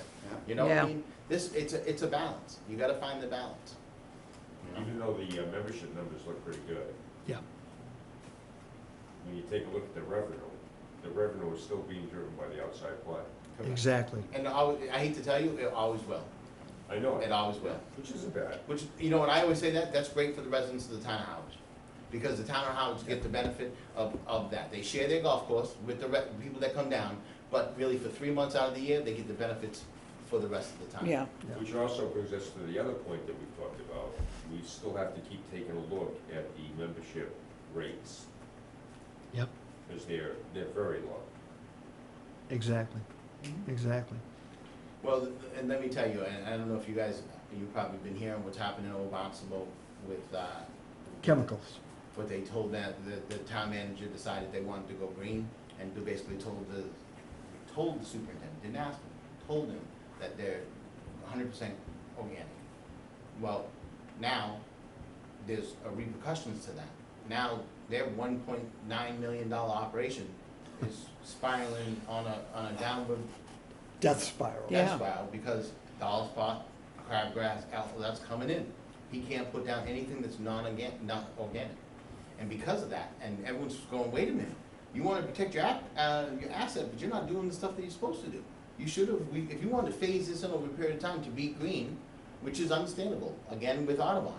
And this is a process, but to understand that process, understand your conditions that you have now will not be the conditions you have 6 months from now, never mind 5 years from now. Perfect example is Martha's Vineyard, the Vineyard Club. Oh, exactly. You know what I found this out today, $150,000 budget just facade. When it gets to the point where it's so bad, the dollar spot and the disease is so bad in crabgrass, they basically just go in and resod the whole hole. I mean, in my world, that's unheard of. Yeah. I mean, $150,000 just to go out and Yeah. sod holes? Yeah.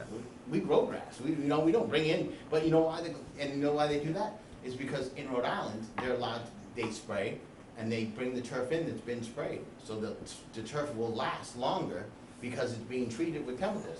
Now, understand, the grass that's there, that's left, is great because now it's changed. It's now gotten used to the dollar spot. It's now thriving, but you need to make that thrive, and the toughest is competitive. It's hard to compete. When you have that much dollar spot in that, it wins out. So you want to basically make the grass that's there better, but it takes a long period of time, and you'll never have the conditions that we have compared to. So Old Barnstable, I'd be, within 3 years, no one's gonna wanna play. I that's a think, great yeah, course yeah. too. and I think in closing, when you're talking about, chemical use by golf courses and so on, there's so much misinformation out there. When I was in the lower section of the town hall, right in front of the clerk's office, a woman said, "Oh, you're on that golf committee? I wish they'd do more about their fertilizer and blah, blah." And I said, "Excuse me?" And she said, "Well, I have a friend in Florida." And she went into this big, Visitation. and I said, "Well, this isn't Florida. Just I have said, to hope that person doesn't come to town meeting. No, understand this is the problem they don't understand, and I had this exact conversation today too. We in our association with the golf, we don't heighten up the fact of what change and how much environmental students we are, and how much we've changed the process. Where the problem is on Cape Cod is not golf courses. It's the homeowner. It's the homeowner, we're already regulated. Yeah. The state comes in and looks at every report that I send at the end of the year, they get a report of exactly what I put down, when I put it down, where I put it down. They know how much I buy, and it matches up to what I did. It's already that's what I complete told at a them. level that Yeah. people don't understand. Yeah. When the USGA comes in and says, what's your pounds, well, how much nitrogen are you putting down per 1,000 square feet on your greens? I have an answer. The homeowner doesn't. No. I tell you, yes, I'm doing this, but I'm also trying to keep my grass at a level to maintain a certain ability. At home, you just got green grass. What else are you doing on it? That's what I told her. I said, I'd be more worried about your neighbors and what Yeah. they're putting on their lawns. Like Exactly. Roundup and/or whatever. Well, as superintendents, we always say this before, this is the job that we chose to be in, but we're environmental stewards also, is when, our job is I think it's like a human body, it's like an antibiotic. I don't do anything until I have to do something. And then what I'm trying to do is allow the turf to compete with diseases and everything else. I'm trying to give it a little bit of antibiotic to push it through its time. And then there's cultural practices that we can do, that we do, like poking the holes, that allows us to not have to go treat. So that we're doing things that are progressive. The average homeowner don't do any of that. Most of the people say, oh, we wish my golf course. We my don't home-" know what we're doing. Correct. And, well, you know this, I had that same conversation with the town administrator. I said, what we should be doing is, on Channel 18, is having educational shows. Yeah. Where I go up and I have a conversation and say, listen, you only really need 4 steps on your lawn. That's a good idea, Sean. 4 steps on your lawn. Early in the year, What make are sure you, you. what are you, what are you gonna call your show? Thatch Sean it, knows. Aerify it, overseed it, these are the things you should be doing. Using a little bit of just lawn, I try to tell them, natural wetting agent. You take dish lawn liquid, you put it in a container, and you squirt it on your lawn. Now, what that does basically is in the hottest period of the time, the leaf becomes very repellent. So you have positive, negative ions. Back to chemistry in high school. What happens is it repels. So what Dawn dish liquid does with the grease, it makes what we call water wetter, and basically spreads the molecule over the plant, and it allows that negative to attach to the plant and get into the plant. Now, if you do that early, you'll use more of the water that you're putting out, instead of having to just run off and then leach. How about a shortcut to legacy? Correct? That's another one. I mean, this is the other one. We use just the stuff that we use on the golf course called Legacy, which is a growth regulator. Now, growth regulator has Legacy has 2 different growth regulators. What growth regulator does basically is it stops the plant at the last stage. One of them does. It's called elongation. And by doing that, I'm telling the plant, I don't want any top growth. I want you to push roots. And it will push roots and push left and right. And by doing that, that's why the fairways we have is because we put down Legacy. It slows the growth down, reduces clip. If you notice, back in the day when I first got there was tons of clip. We were all blowers, dragging hoses. Go out there now, when we cut after a day, you don't see any clip. You know why? We put the growth regulator, slows down the top growth.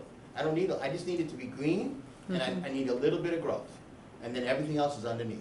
10 years ago, that was an issue. It was a huge issue. And, Yeah. you We know, do the same thing on the greens now. Yeah. We've taken what we do on the fairways, we've moved it to greens, and now that's how you get green speeds. And you slow the plant down. Now, this is what people don't understand, we're using less pesticides. Now, before, they used to mix it up with a cigarette hanging out the mouth, the old fashioned way. Nowadays, we get small little amounts and we're using 0.25, whereas before I would use a whole case of this one chemical. Now I'm using 0.25 to do a better job, and we're using 2 different chemicals to combat it, to get the synergy, to go further. okay. All right, Thank you. Cool. Motion to adjourn? adjourn. Adjourn.